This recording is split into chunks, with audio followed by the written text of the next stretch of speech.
So we've established that your value is your story, your unique gifts, talents, abilities, who you are. Relevance and impact. Relevance.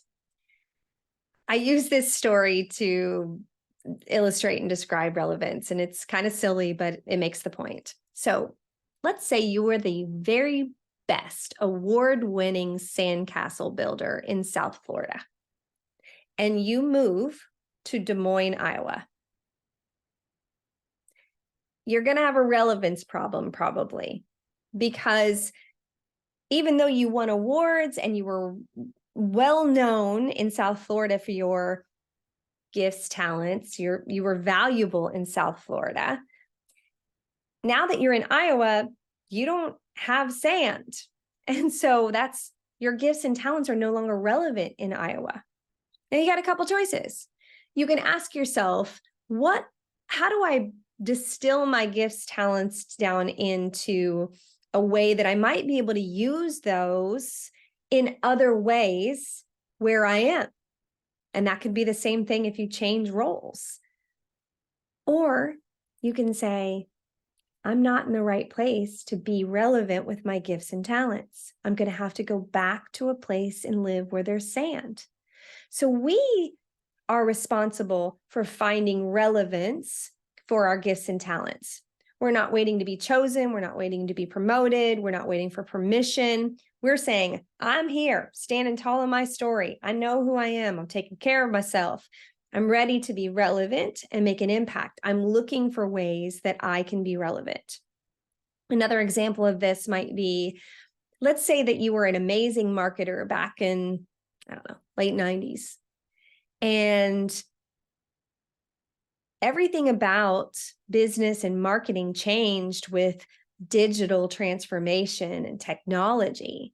And if you were the kind of marketer that was unwilling or uninterested in learning about the shifts and learning about technology, you may have lost some relevance and therefore lost your impact. So this builds, right? Your value, you're looking for where it's relevant so you can have a bigger impact, because that feels good to serve in that way.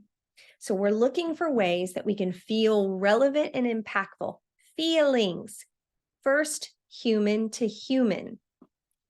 We're also going to look at your relevance and impact on the money-making model and the bottom line of the business, because that's an important part of grow, prosper, and flourish for the business. But first, we're going to look at how our life feels. We'll talk more about the money side in future months. So let me give you an example of one of my clients when we were having a BRI discussion one day. She is a corporate banker, and I said, give me an example of where your gifts and talents are relevant to other people, other humans in your work. And she said, I love to meet with the new employees that are just coming out of college and help them understand more about the industry so they can feel more confident and they can be successful. Great. So this isn't something that's on her growth plan or the expectations that the company has for her. She does this because she's generous and kind with her gifts and talents. Remember that box on the personal thrive framework? And that feels good to her to do that. And so she told me this story that she had met with this young man that day, fresh out of college, just started the job, and they met, and she was able to give him some really valuable advice and shortcuts and understanding how the industry works and what he can do in his job to be more successful quicker. And I said, "Ooh, how is that relevant? Is that going to make him more confident and therefore he's going to be successful quicker?" You bet. I said, "How did that feel?" And she, very humbly said, "I love that. That's why I do it." So what do you think the impact is for you in the business? She said, "Well, I think people trust me and they know that I'm always there to help." Human to human, that feels good to her. It feels good to others.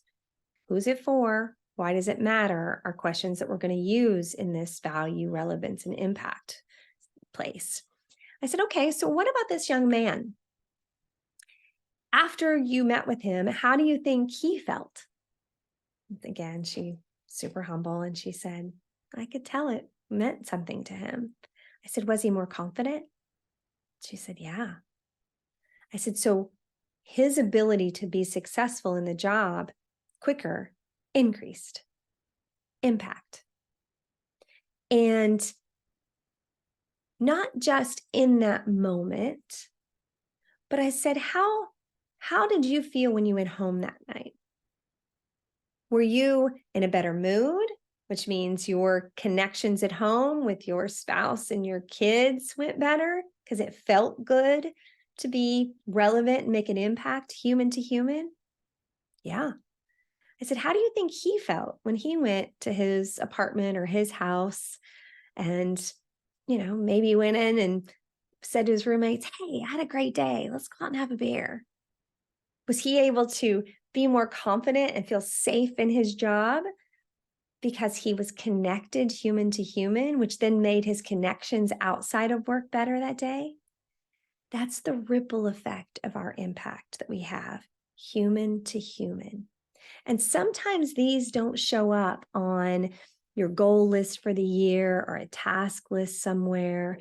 This is where we're going to feel better about our jobs, just to be more aware of how our gifts and talents are relevant to others and making an impact that then has a lasting ripple effect into other parts of our lives.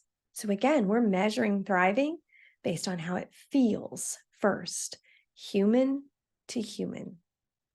And in future months, we'll talk about the relevance and impact to the money-making model of the organization. But for now, we're going to stick with how it feels.